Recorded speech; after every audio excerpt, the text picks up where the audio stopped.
Welcome to the DisabilityTelevision.com discussion series, hosted by Florida disability attorney Walter Rudolph Hnot III of the Disability Resolution Law Firm on completing important Social Security disability forms necessary to apply for disability benefits.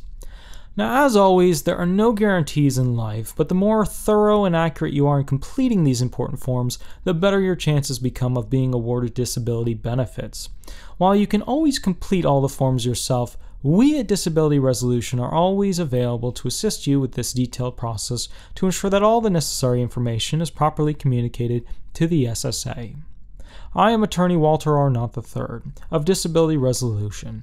I would like to cover completing the Social Security Administration Supplemental Anxiety Questionnaire form, being the document that Disability Determination Services uses to better understand your anxiety.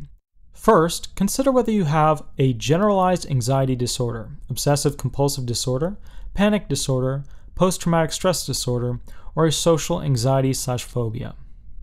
We can also talk a little bit later about mood-based disabilities. Okay, so let's break it down, but consider first how they must all be severe enough to keep you from working. And they have or will last more than 12 months, or be terminal, aka they'll kill you. Okay, let's talk about generalized anxiety. Constant worrying that something bad is going to happen, dry mouth, random sweating, fear sweats, waking up sweating, palpitations, rapid heart, skipping beats, shaking, trembling, quivering, unlikely fears, constant alertness due to fears, irritability, hyperactivity, insomnia, muscle tension, tiredness, an easy startle reflex, apprehension, difficulty focusing, tossing and turning at night, and suicidal ideations. Okay, that's basically for anxiety. Now, similarly, panic attacks have additional elements, but many of them are very similar. For example, panic attacks share basically that random sweating, fear sweats, waking up sweating, palpitations, rapid heart, skipping beats. But keep in mind, panic attacks are usually that sharp spike, okay? They're shorter, and they're usually more aggressive when it comes to you see red, you lose control, you can't remember things, okay? They also include shaking, trembling, quivering, shortness of breath, hyperventilating, difficulty with social functioning or leaving the house, choking, an easy startle reflex, inability to focus on tasks or daily activities, apprehension, difficulty focusing, suicidal ideations, and severe ongoing and recurrent panic attacks that occur at least one time per week on average. Okay.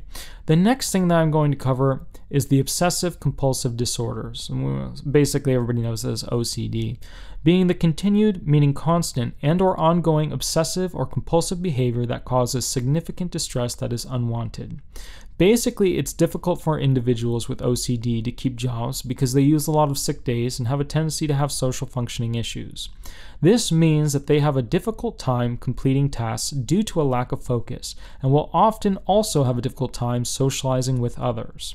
The next thing that I'm going to cover is PTSD, or post-traumatic stress disorder, being the continued, ongoing, and intense recollections of a traumatic event or events.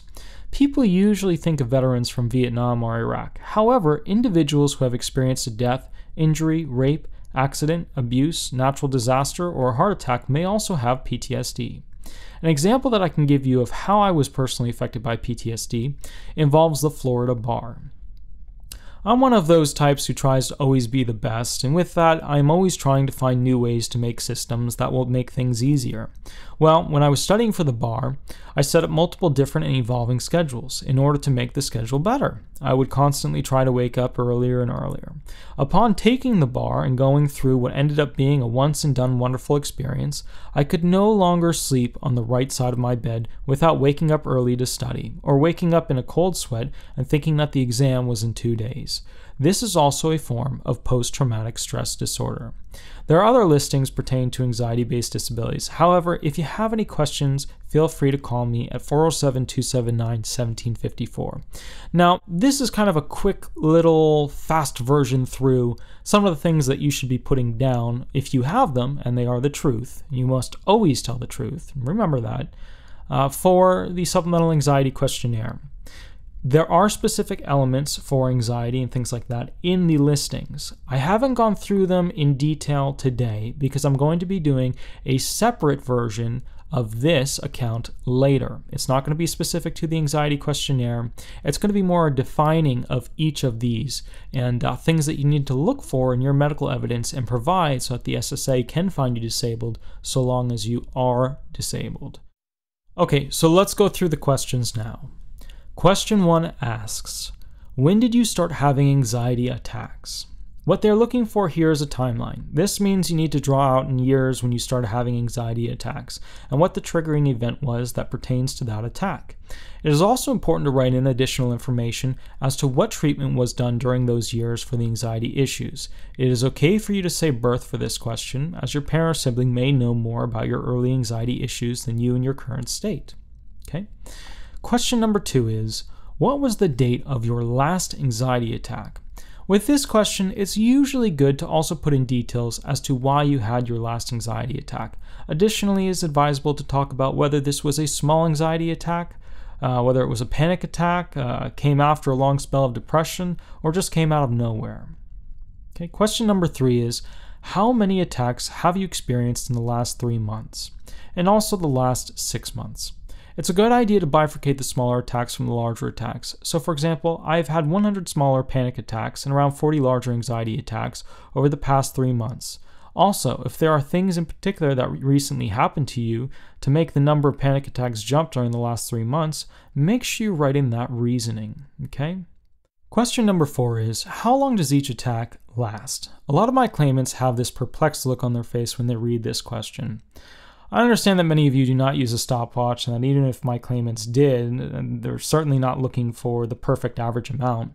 My suggestion is to write the shorter, mid-length, and longer average for your anxiety attacks. Give them more information. The SSA is looking to understand why you believe you are disabled.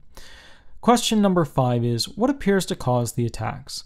Please be careful with this question. Make sure that you put in the original cause, the daily routine issue that enhanced your stress, and any unique things that are going on in your life that pushed you over the edge. Question number 6 is, what makes the attacks worse? Please also be careful with this question as well. This can include the time of day. If it is raining or you just woke up on the wrong side of the bed. There are unlimited things as to what could make the attacks worse. And when I say unlimited, I truly mean it. I mean anything and everything.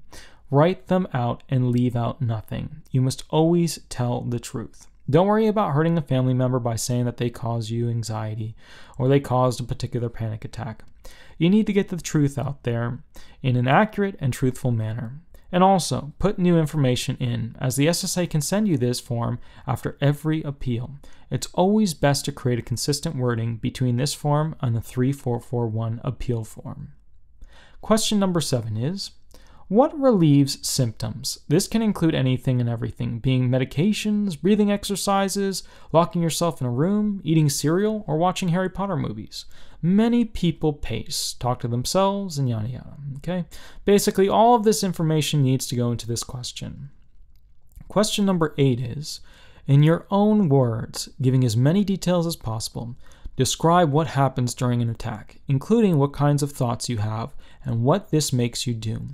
Please remember the list from above, being symptoms such as constant worrying that something bad is going to happen, dry mouth, sweating, palpitations, shaking, quivering, irritability, hyperactivity, insomnia, muscle tension, tiredness. The list goes on and on. Also, do not forget to describe what happens before and after your anxiety attack. Talk about who you were talking to, what happened at work, and what thoughts, no matter how disturbing they are, were entering and exiting your mind during the anxiety attack. Okay? I always tell my claimants it is absolutely important for you to create a diary. Why? When we go in to basically supply evidence into, the hearing with the administrative law judge, there's all kinds of evidence that can be submitted.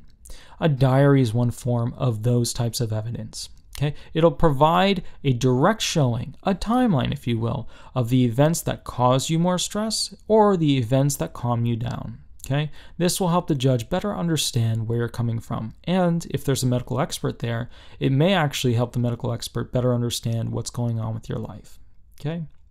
Question number 9 is, how do these attacks affect your ability to function?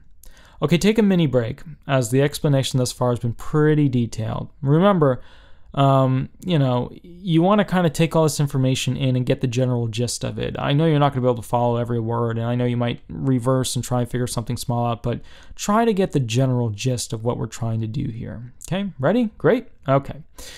All right, so you need to think in terms of work functioning and social functioning. Split it up.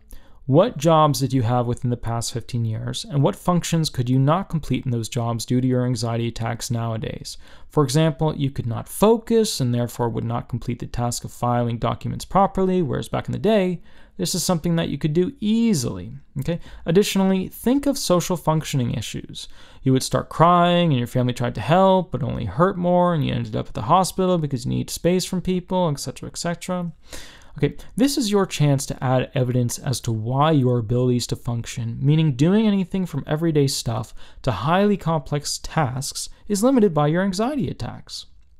Okay, so now that does it for the Supplemental Anxiety Questionnaire form from the SSA for disability benefits.